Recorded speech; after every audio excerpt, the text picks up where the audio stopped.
Jennifer is the founder and CEO of Wet Cement. Wet Cement helps advance women at work and develops modern male leaders to create collaborative cultures that foster innovation and growth.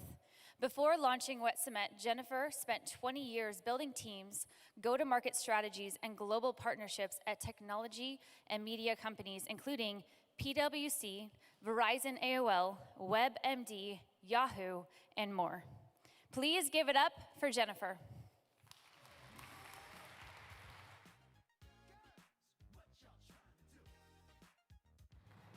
I'm thrilled to be with you here from across the world. And while we may not share the same language or the same homelands, we all have one thing in common that brings us together and makes us a community. That's we share the same fear. Now, who here can guess what that fear is? Even though we are from around the world, that fear is not snakes. It's not tarantulas or spiders, not fire, it's not even death. Can you believe it? It's what I'm doing right now. It's public speaking. And it's what all of the entrepreneurs have done to pitch their businesses who are here. And of course, most of us do at some point throughout our day when it's a powerful presentation where we need to change hearts and minds. That's why in my company, Wet Cement, what we do is we help people make their mark. And we focus on these 5 core pillars to be that fearless speaker that we all want to be. Confidence, communicating assertively, creating compelling content, connecting with your audience, and being in control of the process. And so you're all lucky enough, you're gonna get a crash course in confidence today on how to be a fearless speaker. And that's because while we all want to feel fearless, the reality is so many of us don't feel fearless at all. We feel like frauds, or fakes, or like we're going to be found out. And the reality is, this is something that has been studied for the past 40 years, and it's called imposter syndrome. And if you feel like you've been touched by this imposter wand at all, it's maybe one of these things. You think, I'm only here because of luck, or timing, I'm in the right place at the right time, or I work longer and harder than everyone else, or maybe it's just people like me, I have a nice personality, and that's the only reason that I've been successful. And this is actually really important for us here today because people feel imposter syndrome most when they feel like they don't fit in. And so when you are a foreigner in a strange land and you feel like you're different than everyone else, or you're an expat, it may start to kick in a little bit. It also really kicks in when you feel like you're the only one as it relates to things like race, gender, or even sexual preference. And in fact, it's not the same for everyone. There are 5 different imposter syndrome competence types that can affect us, and we can suffer from one or all of them. So you may be that perfectionist, the perfectionist who feels like, I am going to set the highest bar, and if I don't get 100%, I am going to be so upset with myself. I'm going to ruminate on it for days. I could get a standing ovation here, but I would focus on that one guy in the front row who's busy looking at his phone rather than paying attention.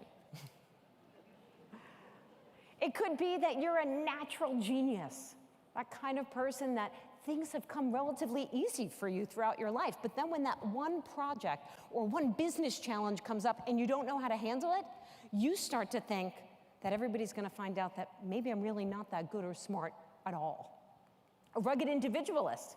This is that person that feels like if they ever ask for or certainly even accept help, everyone will know that they can't really do anything on their own. They could be an expert. Sure, you know one of these folks who feel they need to get certification after certification to try to have the credibility to earn their next step. You'll see people who don't vie for that next promotion because they feel they don't meet all the qualifications, can be one of those experts. And finally, the superhero. This is that person who believes they're a phony and a fake, but everybody else is the real deal, of course. And so what they do is they have a full plate, but they keep taking on more and more and more so that they can prove their self-worth. And so if you suffer from any of these things, the first step is recognizing that imperfections are okay. Real perfection does not exist. Another thing that helps is knowing that you're not alone and other people feel like this. So if anyone here has ever felt a bit of the imposter syndrome, let me see you raise your hand. Okay, look around. So the latest research shows 2 out of 3 women at least will feel imposter syndrome in every given year. And go for it before you feel like you're ready. Don't wait until everything is perfect. When you're at 80%, take that leap and then work in an iterative way and learn from your mistakes and grow from there. The reality is people get stuck worrying about the words when they're presenting, but the vast majority of what people will think and feel and take away is not what you say, but it's how you say it. So just 3 things to keep in mind. Take your audience when you're speaking in any setting on a roller coaster. There should be highs and lows. You should go fast and slow. Take them on that journey with you. Begin with the end in mind. When you're done, what do you want them to think, feel, and do? Start there and work backwards. And then finally, the World Cup of Speaking is the Toastmasters national competition. And the winner of last year said her trick is asking questions every minute and a half to 2 minutes. So I will ask all of you, what will you do differently? Not only in your next big pitch or tomorrow, but when you go to lunch right after this. And if you need some help, my company would love to be a part of that and help your organization. And we're also launching the first ever online women's leadership coaching and learning platform where being a fearless speaker is one of just 18 topics. And for being a part of the Startup World Cup, you can get $100 off your registration when we launch next month. So remember that when you take that step, every step should be telling you, you got this. Now, go nail that next big pitch, and thank you.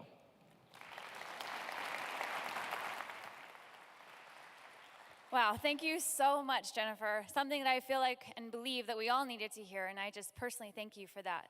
Just a message that I need the world needs to know about that, so thank you.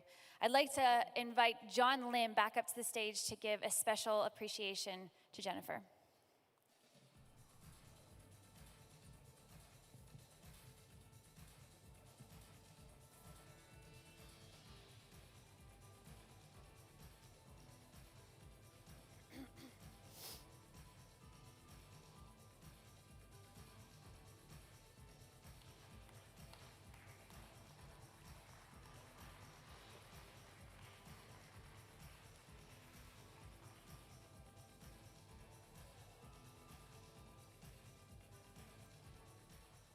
Thank you.